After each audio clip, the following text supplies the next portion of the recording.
The night air was thick with tension, humid, and oppressive like a wet blanket draped over the quiet suburban neighborhood of Palmetto Springs. A symphony of distant crickets and the occasional rustling of palm fronds provided an eerie backdrop to what would become one of the most heart-wrenching investigations in local law enforcement history. Officer Michael Rodriguez had seen his share of difficult cases in 15 years on the force, but nothing could have prepared him for the nightmare that was about to unfold.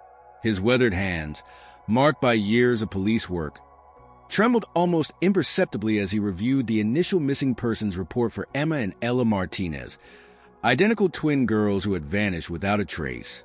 The Martinez family was the epitome of suburban stability. Carlos and Elena were respected high school teachers, pillars of the community who had built a life of quiet predictability.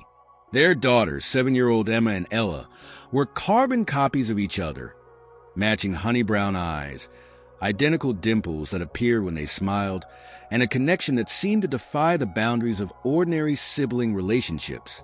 On the surface, their neighborhood looked like a postcard of suburban tranquility. Neat rows of pastel-colored houses, manicured lawns, and well-maintained sidewalks told a story of middle-class comfort. But beneath this veneer of normalcy, something sinister was brewing. The day of the disappearance started like any other summer day in Florida. The heat was relentless, a suffocating blanket that made even the simplest movements feel like a struggle. Elena had been preparing for a professional development workshop, meticulously selecting her outfit and organizing her materials. Carlos was grading summer school assignments, his reading glasses perched on the bridge of his nose, red pen in hand. Their neighbor, 68-year-old Margaret Rodriguez, no relation to the officer, had volunteered to watch the twins. Margaret was a retired school nurse, the kind of neighborhood guardian who knew everyone's business and took pride in her community watchdog status.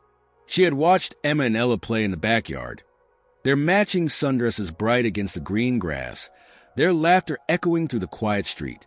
It was 8:30 p.m. when everything changed. Margaret stepped inside to answer a phone call from her sister in Miami, a conversation about a family reunion that would normally have been mundane. When she returned just 15 minutes later, the backyard was empty. No sign of the girls. No indication of a struggle. Just an unsettling silence that seemed to swallow everything. What followed was a parent's worst nightmare. Carlos and Elena's world collapsed into a vortex of panic and desperation. Search parties were organized. Neighbors canvassed the area. Local law enforcement initially treated it as a standard missing persons case, but something felt different. Officer Michael Rodriguez noticed details others missed. The way the backyard fence had been subtly disturbed. Microscopic traces of an industrial adhesive, the kind used in specialized manufacturing. These were not the marks of a random opportunistic kidnapper, but something far more calculated. Forensic analysis would later reveal a chilling timeline. Security camera footage from a nearby convenience store had captured a white cargo van with no license plates.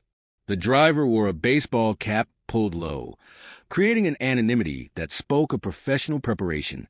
This wasn't a random act. This was a meticulously planned abduction. As days passed, the investigation intensified. The FBI was brought in, recognizing the complexity of the case. Psychological profilers created detailed assessments of potential suspects. Every registered sex offender within a 100-mile radius was thoroughly investigated, but the trail remained frustratingly cold. Frank Wilson, a long-haul truck driver with 30 years on the road, would become an unexpected hero. Stopping at a rural gas station near the Florida-Georgia border, he noticed something that made his veteran investigators' instincts flare. A white van, two young girls who looked scared but remarkably composed, an adult driver who seemed constantly on edge, scanning the environment with a hunter's vigilance. Wilson's description matched the earlier security footage perfectly. It was the break Rodriguez and his team had been desperately waiting for. The investigation revealed a suspect with a complex history. Marcus Derek Holloway, 42, had a rap sheet of minor offenses, petty theft, trespassing, low-level drug charges. but nothing that would suggest the capacity for a calculated child abduction. Psychological evaluations would later uncover a disturbing profile. A man driven by impulses he could barely understand himself, with a fractured personal history marked by abandonment and twisted psychological needs. What the investigators didn't know was the remarkable resilience of Emma and Ella. Despite their terror, the twins had developed a survival strategy that would later astound psychologists. They communicated through subtle gestures, creating a silent language that their kidnapper couldn't comprehend. They shared information, supported each other, and maintained a calm that belied their young age. The final confrontation happened on a desolate stretch of highway, miles from any populated area, a routine traffic stop that would transform into anything but routine. When the officer approached the van, Holloway's behavior immediately signaled something was wrong. His nervous movements, the way his hands never left the steering wheel, and the subtle tension in his jaw, all indicated a powder keg of potential violence. What followed was a masterclass in law enforcement precision. A backup was called. The van was strategically cornered. And then, in a moment that would be replayed countless times in future police training videos, Emma and Ella were rescued. The reunion was raw, unfiltered emotion. Elena's tiny frame seemed to envelop her daughters, her body shaking with sobs that had been building for days. Carlos stood nearby, a man typically composed and analytical, now reduced to silent tears. The twins, remarkably composed, clung to their parents with a mixture of relief and unexplained resilience. But the story didn't end with the rescue. With further investigation, a more horrifying picture emerged. The kidnapping wasn't random. It was calculated and planned, part of a larger network that extended its tendrils through local government, law enforcement, and institutions meant to protect the most vulnerable. Carlos and Elena Martinez were more than just ordinary teachers. Carlos had been investigating financial irregularities in the school district. Elena was a human rights lawyer who had recently filed a lawsuit against a powerful local developer. Their daughters weren't just victims. They were leveraged. The investigation would reveal a conspiracy that reached the highest levels of local government. Arrests would follow. Careers would be destroyed. A system of corruption would be exposed.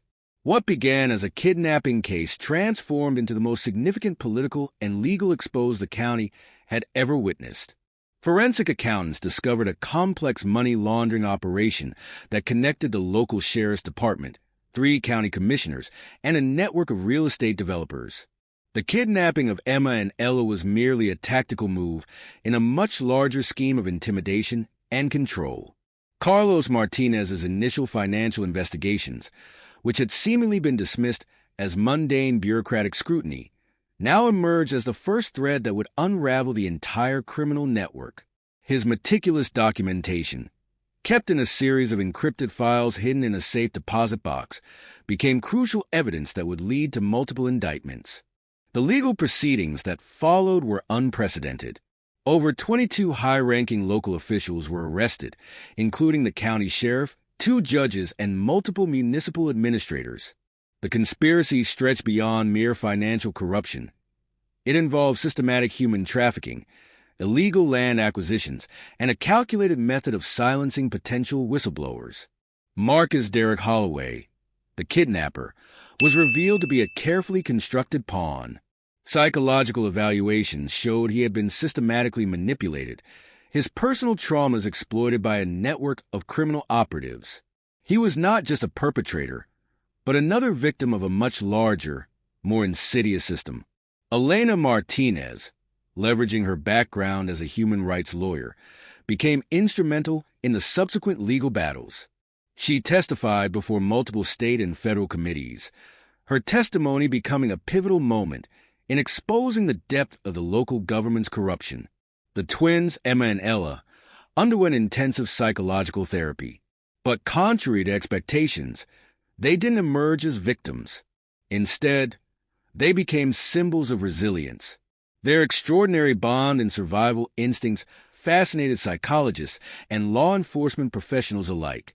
By the time they reached high school, Emma and Ella had transformed their traumatic experience into a powerful advocacy platform. They founded a nonprofit organization dedicated to supporting children who had experienced similar traumatic experiences. Their annual fundraising gala became a significant event, drawing attention to child safety and governmental accountability. Officer Michael Rodriguez's role in unraveling the conspiracy was recognized nationally.